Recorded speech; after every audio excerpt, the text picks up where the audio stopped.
Alright guys, welcome back. It's finally time to talk about Shockadin. I'm going to reveal all my secrets and show you guys how I like to play Shockadin in Classic Era. There's a few different variations of it, but I'm going to show you the kind that I like to play. So, I'm going to tell you this right now though, Shockadin is a bit tricky. Okay, in my opinion, it's a little bit more difficult to pick up than Retribution. And that's just because with Ret or Red Reckoning, you can do way more baseline bursts than Shockadin at this point in the game. You can drop a 5k Rec Bomb right now with the gear that's available to you on Fresh. That's just not really going to happen with Shockadin. Unless you are fully consumed, have a PI, and have Zerker, then you can do those numbers. But for the most part, your combo is gonna top out at about 2k with crits, maybe a little bit less than that.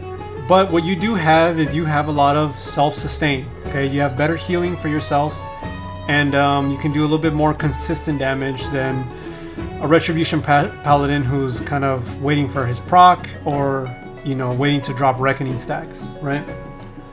And I'll show you all this later with some clips that I have.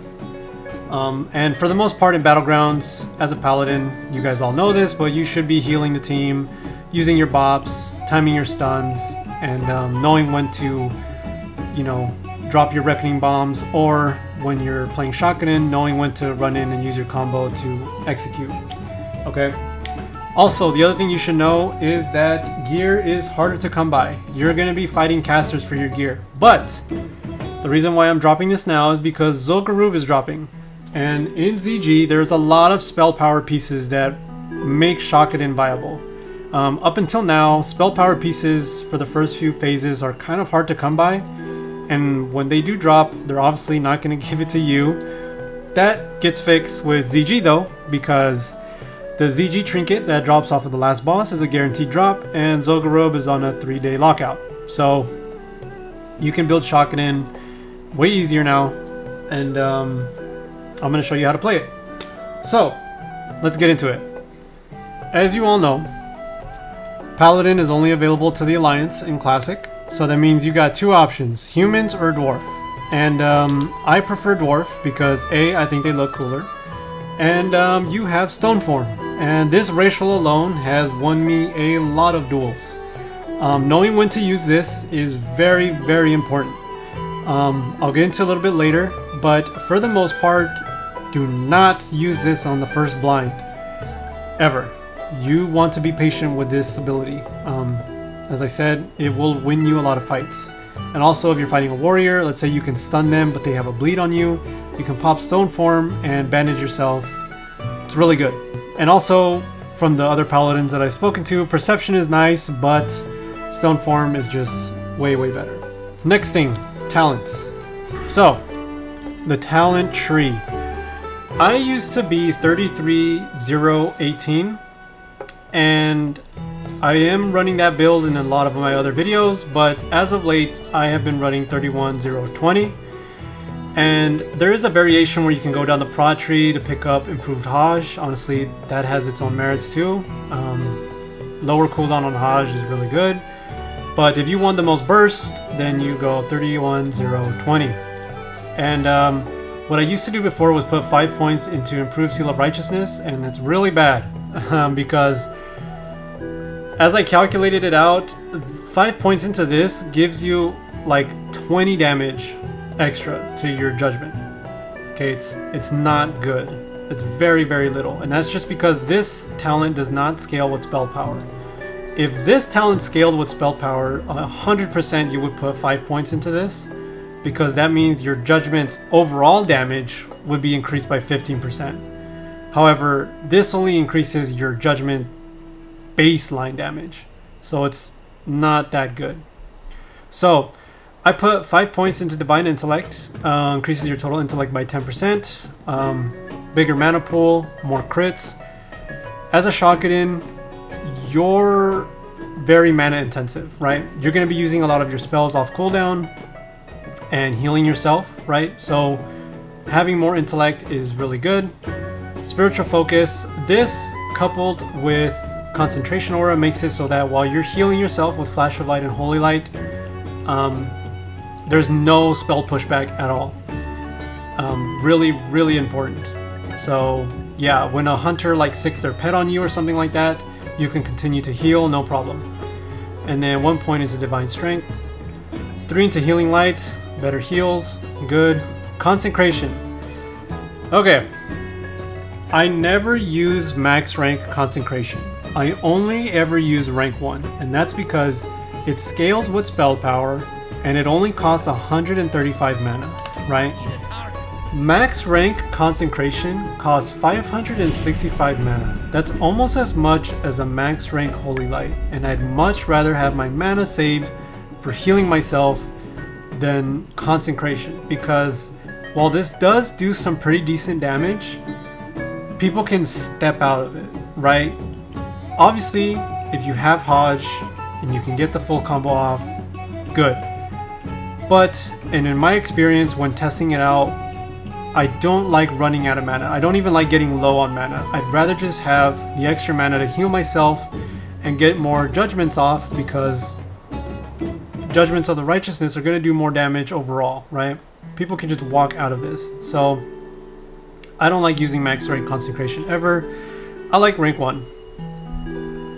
Unyielding Faith, really good. You need this against priests, warlocks, and warriors. Illumination, this talent is what makes paladin healing busted in classic. Divine Favor, this is obviously going to be part of your Shockadin combo, and I'll show you that a little bit later. Improved Blessing of Wisdom, extra MP5. As I said, you're mana intensive, so extra MP5 is good. Increases critical chance of your holy spells by 5%. Obviously, all your spells are holy spells, so this is better for healing and damage. And Holy Shock. This is the second half of your Shockadin combo, which I will show you later. But also knowing when to use this to heal yourself when you are taking a lot of damage is also really important. So yeah, I'll show you that later. Now we're in the Retribution tree. Benediction, 5 out of 5, reduces the mana cost of your judgment and seal spells by 15%. Really good. You're going to be pushing those buttons a lot. Improved Judgment, decreases your cooldown of your judgment spell by 2 seconds. You're going to be spamming this a lot, so more damage overall. I do not put 3 points into Improved Seal of the Crusader. In fact, I don't even use Seal of the Crusader anymore. Fights just do not last long enough for this to be of any benefit, in my opinion. The damage increase is not a whole lot, and also it does cause extra mana, and also it can be resisted, right? I'd rather just spend that mana on trying to do damage than trying to increase my overall damage and try to burst down my target as fast as possible. So yeah, I don't run this, and I don't use the Librum to make this better, so yeah. However, if I'm in a group with a Ret Paladin and they do have 3 points into this and are using the Librum, then that's good, because then I get to do more burst damage, and hopefully they have Sanctity Aura as well. So yeah, I'd rather put 3 points into Deflection, just extra survivability. 5 points into Conviction, extra melee crits. While you're kind of waiting to do your Shockadin combo, you're going to be auto-attacking, so extra melee crit is awesome. And also, in case you didn't know, your Hammer of Wrath is a ranged physical spell that scales with spell power but is affected by melee crit. I don't know why they did that, but that's the way it works. So yeah, this is going to help your Hammer of Wrath crit more often. And yeah, I've gotten like 3k crits with Hammer of Wrath, so yeah, this is really good.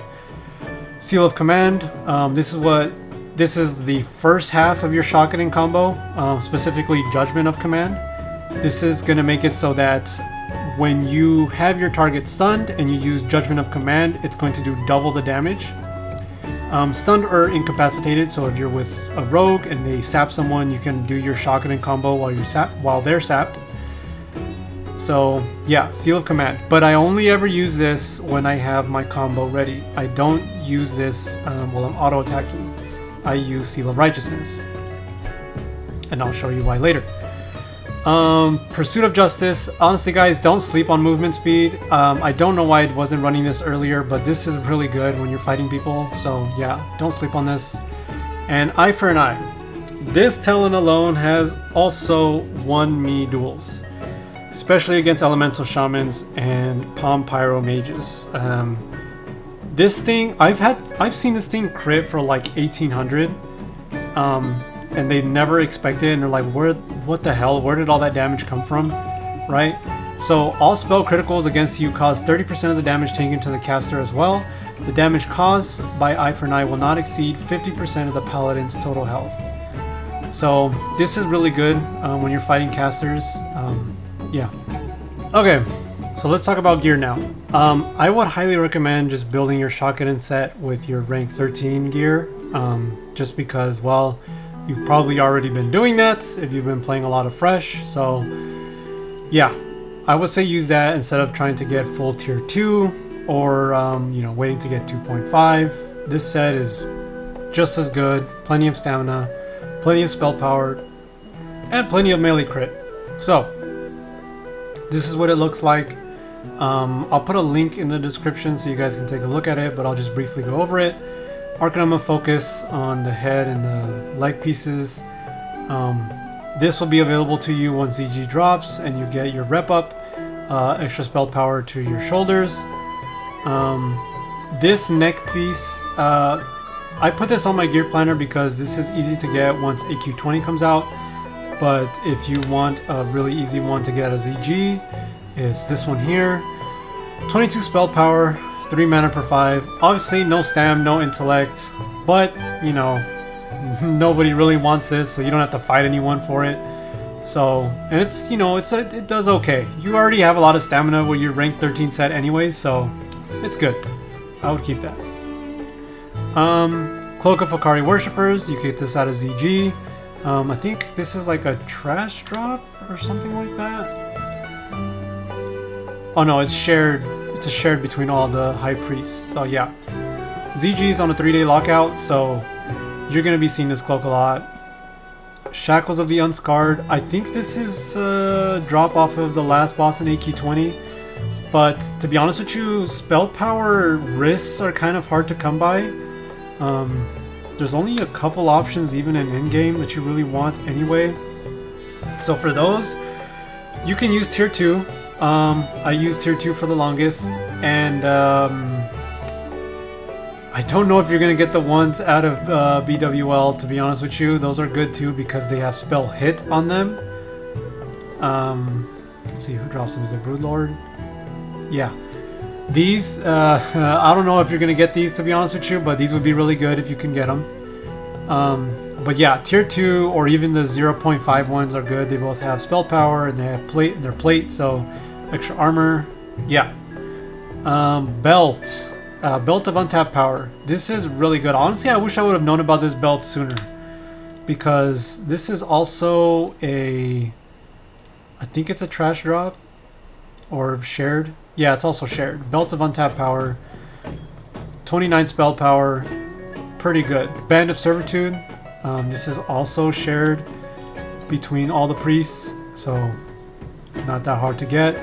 I have the AQ rep ring, but you can use Songstone of Ironforge, which is like 14 spell power. Hopefully you haven't sold that. Briarwood Reed, 29 spell power. I mean, if you've been healing a lot on your paladin, you would probably already have this, but if you haven't, it's not that difficult to get. I think you get this out of Ubers. I got lucky when I got mine. Honestly, I won mine, had no idea what it was really for. Someone told me, hey dude, you should play Shockadin. I had no idea what the hell they were talking about. Then I found one guy who was playing Shockadin back when Classic launched in 2019. And I was like, oh, that's pretty cool. So this little trinket is the entire reason why I found Shockadin in the first place. But your bread and butter is this trinket right here. Zandalarian Hero Charm. Increases your spell damage by 204 and your healing up to 408 for 20 seconds. Every time you cast a spell, the bonus is reduced by 17 spell damage and 34 healing. I'll go over a little bit later how this works in your combo, but this is really important. And again, it's guaranteed drop off the last boss, so eventually you'll get it. 33 spell power offhand. This is the AV rep one. The rank 14 one is also good. It doesn't have as much spell power, but it has stamina. So this is also a good option. You're probably already ranked 14 at this point. So this is a really good pickup too if you want the extra stam. Now I have Blood Collar in mind. This is a drop off of the last boss in Zul'Gurub.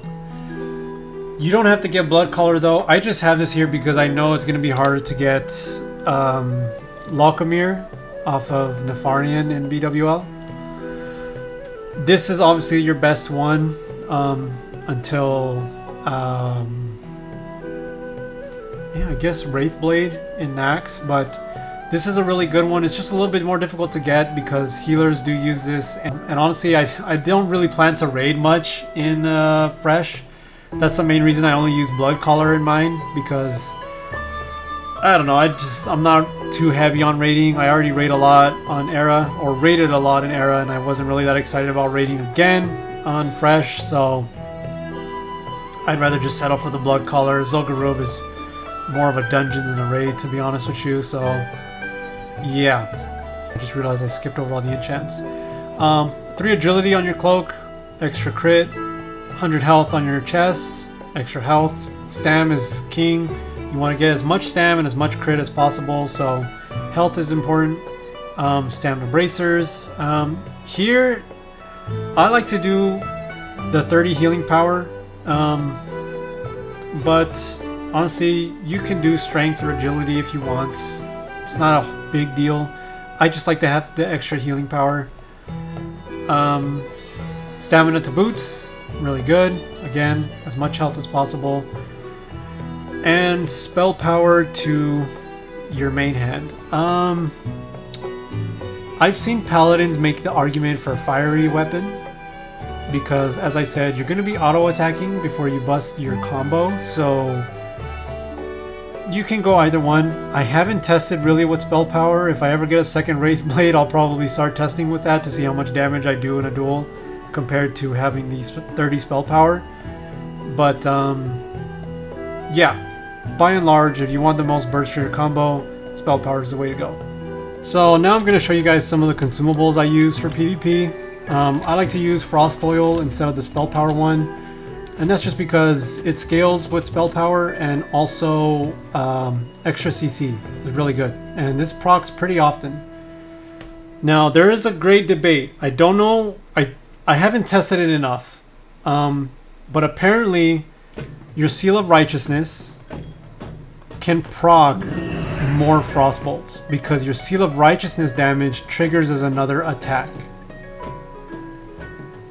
I don't know if that works for Frost Oil, but I've heard that it works for other trinkets and stuff. But like, all of this is just Reddit, so I don't know. I don't know for sure.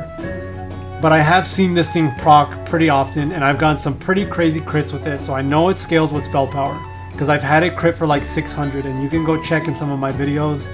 There was one where I had it crit like 4 times in a row, and each one did like 300 damage. I was fully consumed, of course, but yeah, Frost Oil, in my opinion, is just the way to go. And it persists through death, so yeah, you should be using that. Flask of Supreme Power, if you can afford this. I don't know what the hell prices are on Fresh, to be honest with you, but this is going to help you do more burst damage. But if you're running pre-mades, obviously you want to be using Titan Flask instead, because more health is just better. And also, if you're in a pre-made, you probably shouldn't be Shockadin anyway. You should probably just be Deep Holy and healing people most of the time. Sappers, I like to use this with my combo as well. I don't click them here, I have them in a macro. Let's see, Invis Pots, yeah, get out of sticky situations. These, yeah, Greater Arcane Elixir, extra spell damage. I use this just in World PvP, or if I know I have someone that's going to give me PI and I have Zerker, then I'll use this just to get some crazy numbers. Dragon Breath Chili, same thing, mostly for World PvP. I try not to use it too much for dueling. People get pissed when you use extra stuff like this. Speaking of pissing people off, Flask of Petrification. I use this sometimes in raiding, but mostly it's for just griefing people in World PvP. And I say griefing because people get really pissed when you Petri Flask on them and log out, or just Petri Flask until your bubble comes back up and then Bubble Hearth. Yeah, I like to use this just to just to piss people off. But as far as your other consumables go, you know, faps, lips, mana pots, nature protection potions. You're going to be using these a lot in AQ, but the regular nature protection potions are not a bad idea when you are fighting shamans. It's not bad to just have one on you at all times. Now that I think about it, ZG is coming out, so you want to have all of your Zanzas, especially this one, okay? Sheen of Zanza increases the chance that the player will reflect hostile spells cast on them by 3% for 2 hours. Okay, that's nice. But read the second part. Will automatically reflect the first offensive spell cast against the user. This works for every caster. They honestly never expect it. It's really funny to watch them blow themselves up. But yeah, I always keep one of these with me, and it's kind of the reason why I like to PvP at ZG Island, because I always have access to these. And you know, the Bijus are really cheap, so yeah, I always keep one of these on me. What else do I have? Arcane bombs. Arcane bombs are good. They're expensive, but if you really want to be sweaty and win some world PvP duels against casters, this is really important. Magic dust. This is really important against mages. Against undead, this kind of sucks because they can will the Forsaken out of it, but really good against shamans. For instance, when you're fighting a shaman and you kill them, they can always onk, and you're probably low on health, low on mana. So I would immediately just magic dust and heal up. What else I got? Iron grenades, of course. Mana pots, yeah. You guys know the deal. Now let's talk about some macros. I basically have start attack on all of my offensive spells, even Seal of Righteousness, Consecration, Judgment. I don't have one on Holy Shock, but I do have one on Hammer of Justice as well. So that just involves just start attack, cast Judgment. That's all you really got to do. Same thing for Hodge. Don't worry about all that. That's just RP stuff.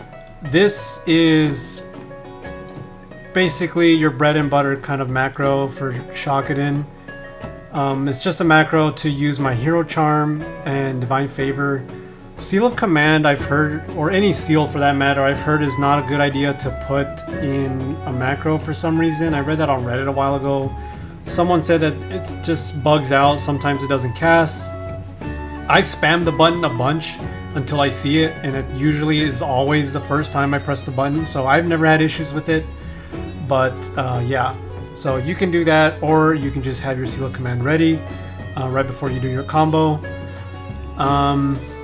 Let's see, this is my Holy Shock macro, so I actually have my 6 Demon Bag in my Holy Shock macro, and I put Holy Shock before because, like I said, 6 Demon Bag can sometimes proc a Polymorph or a Cyclone, and sometimes that's very useful for resetting, so you can do damage to them, and then it'll sheep them or Cyclone them, and then you can run away and, you know, heal yourself up, you know, drop combat and eat, whatever you gotta do. Let's see, what else I got? Oh, rank 1 Flash of Light. I do keep rank 1 on my bars. This is really good for sustain. Only costs 35 mana and it crits more often, so I always use rank 1 Flash of Light when I'm fighting, especially against druids, where the fights can sometimes last like 10 minutes. It's crazy. Nothing really out of the ordinary. This is really the only one you should be paying attention to, because this is where your combo comes from. Yeah, no, nothing else really. Yeah. Oh wait, no, I do have another one. Shields. When you're fighting a rogue or a warrior, I like to swap to a shield. And that's just because they hit really, really hard, and the extra armor from Devotion Aura and your shield. I don't know what shields are good right now on Fresh, but having the extra armor is just really good overall. It's worth the spell power sacrifice, in my opinion, and you can copy this macro here. It's going to make it so that it'll equip whatever shield you want to use, and it'll cast Devotion Aura, but it won't cast it again if you already have it. So I'm clicking the macro. Devotion Aura is already on, so it's not going to trigger it again. So I can put on Shadow Aura, click it, and it'll put Devotion Aura on, but it won't click it off if you press the button again. So yeah, copy that macro if you want to use that. Alright, I've been telling you guys for this whole time, I'm going to tell you how to play the class later. Okay, here we are. So, this was after one of my raids, and I was dueling one of my homies, and so he plays a warrior, right? So, obviously I have Devotion Aura on, just for the extra armor, but I also have my Skeleton Book equipped, and that's because warriors are going to be able to chunk you pretty quick. They have Recklessness, they have a bunch of stuff that they can do to kind of burst you down. So they're going to force the bubble on you, or at least they're going to try to. So if you have to use bubble, you want to use it, and then you want to pop the Skeleton Book, because you want to interrupt them if they try to heal themselves while you're trying to heal yourself, right? So ideally what you would do is bubble, pop Skeleton, and then start bandaging yourself, and then maybe hit a couple flash of lights, right? But what I like to do instead is I like to play a little bit more aggro. While I have my bubble active, I like to actually do as much damage as possible, because with one Holy Light I can basically get myself up to full health if it crits. So I like to do damage until the last 3 or 4 seconds or so, and then I'll do one Holy Light and maybe one Flash of Light to get myself to full health. So I'll continue to do damage, and then once I see the target is at about 50%, which is where you want them to be, then I'll do the Hajj, and I'll pop all my stuff, Judgment, Holy Shock, and it should be dead, right? So your whole goal as a Shockadin is try to get your target down to 50%. Hajj, hopefully it doesn't resist. Pop all your stuff, Judgment of Command, hopefully it doesn't resist, and then Holy Shock, and hopefully that doesn't resist. And if it works, then you can hit them for anywhere from 1500 to 2000, right? So that's the whole gist of it. So I'll go ahead and play this here. So he's going to charge in. He's going to do some pretty good damage to me. I popped my Restrained Essence because I just wanted to do damage early. Obviously you're not going to have this in fresh yet. So you wouldn't really pop this in this case, but I like to use it early when I'm fighting warriors, just because those first 20 seconds, I mean, they shouldn't be able to kill me, and my 6 demon bag will be available for when I'm going to do my combo. But yeah, and I think I bubbled pretty early in this fight. Yeah, and then I pop my skeleton, so he's trying to heal, and I'm healing the skeleton just to piss him off, and it doesn't do a whole lot of damage. The whole point is for it to interrupt. And I'm going to go ahead and cast a heal on myself while my Restrained Essence is still going, right? To get even more healing. I think I do cast one more flash on the skeleton. Yeah. So he's already pretty low, right? He's been taking a lot of damage. So I'm going to Hajj him, pop all my stuff, and bam. And you know, I actually didn't even hit him with Judgment of Command there. I just hit him with Chain Lightning and Holy Shock. So the Chain Lightning hit him for 787. Holy Shock hit him for about 1k. So 1700 damage there, right? That's not including the Judgment. So the Judgment would have added another 600, no, probably about 700 to 800 damage, non-crit. So yeah, this is the Shockadin, right? This is your combo. This is what it's going to look like for the most part. Obviously, warriors are a really good matchup for you.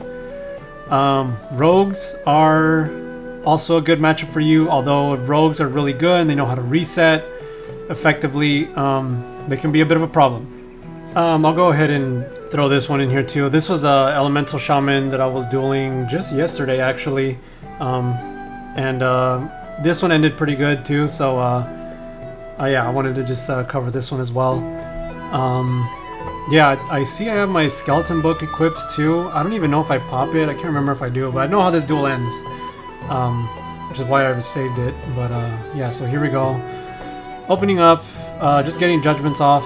He's auto-attacking me, which is a bit weird. I thought he would have just been casting Chain Lightning and stuff.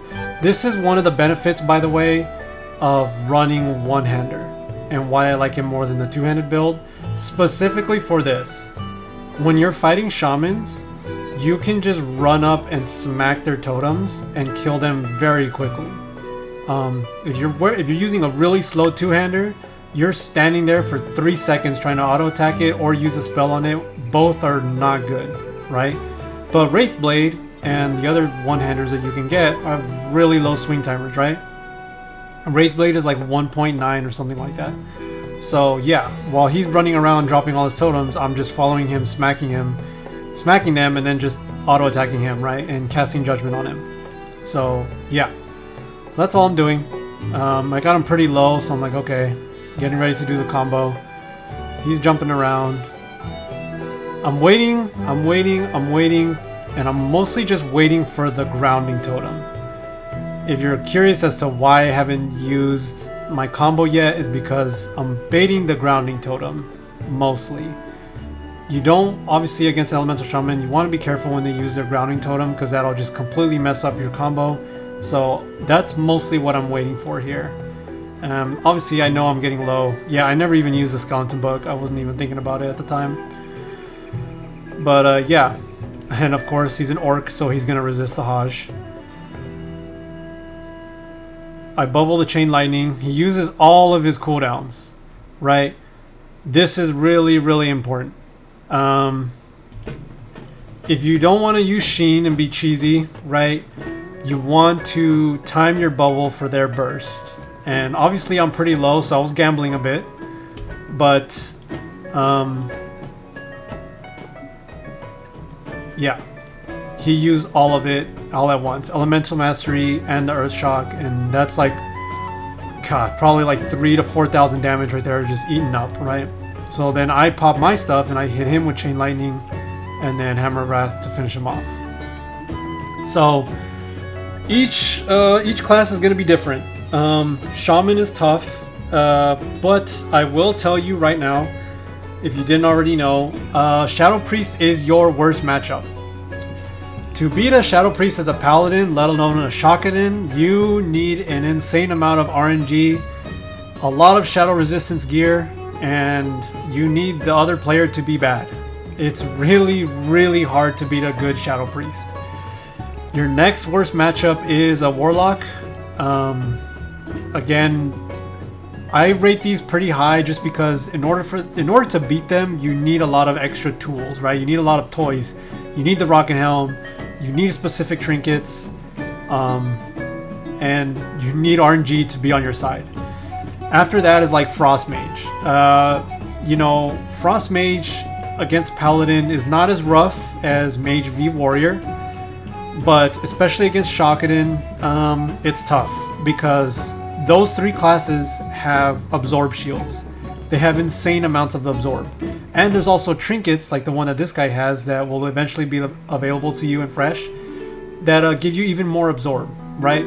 So those three classes are really tough. In open world PvP, you're probably going to die to a Frost Mage 9 times out of 10, to be honest with you. It's really hard to kill a Frost Mage as any class, but definitely as a Paladin. Then from there, I would put Elishams up there, because he was auto-attacking most of the time, probably because he was doing the same thing that I'm doing, right? He's trying to get me low enough, bait my cooldowns, and use his Elemental Mastery in his whole combo, right? I don't really know Shaman too well, but I'm assuming that's what he was trying to do. The thing is, though, is that I have Bubble, right? I can see when he's going to power something up, and I can see when he's going to hit me really hard. So I can just bubble it and hit him back. And like I said, I get basically 10 seconds of free damage on him. And he's going to use his mana to try and heal all my damage, and I can continue to just, you know, burst him down. So, yeah, that's how you beat an Elisham. But honestly, from my experience fighting Elishams, what you probably want to do is just start casting from the get-go, right? Like, just start casting Lightning Bolt and Chain Lightning, force me to use Bubble early while you're still at max health, right? You probably don't want to trade with me like this guy did here. Also, I just noticed I had Frost Resistance Aura up. That's just in case he uses Frost Shock on me. But Fire Resistance is good too. Those are really the only two you want to use against a Shaman. But yeah, this is the entire technique for Shockadin. If you want to see how I handle other fights and stuff like that, or see what some of the numbers are, you can watch my other videos. My Sacred Moments series is at number 4 now. And that's just a series where I show you guys how I, you know, all this cool stuff that I do in PvP. So yeah, be sure to check that stuff out, and let me know what you guys think. Let me know if you guys are gonna be trying out Shockadin in Classic Era. As I said, it's niche. It's not that easy to get good at Shockadin. As you can see, it can get pretty risky, but it's fun. It's really fun, and ever since I saw that first video of a guy called Vasky playing Shockadin, I've pretty much never looked back and have always just loved playing Shockadin. So yeah, honestly, it's so satisfying to kill a shaman with Shade Lightning from your 6 demon bag. But anyways, guys, that's it for me. Yeah, I hope you guys enjoyed the guide. Please let me know what you think, or if you guys have any other questions, please feel free to leave them in the comments. I like to read what you guys say. Also, go ahead and follow my Twitch while you're at it. I plan to be streaming more often. People seem to be wanting to watch my gameplay, so I'm going to be streaming my Paladin that I play on Fresh, and I'll also play some Era, but honestly, Era is not as active as Fresh, obviously, so it's really just like coming to ZG Island like I'm at right now and just waiting for one poor sucker to start fighting. But for the most part, I'll be playing maybe some pre-mades on different BG weekends and stuff like that, and I'll be streaming that on Twitch. So yeah, thank you guys for watching, and catch you in the next one.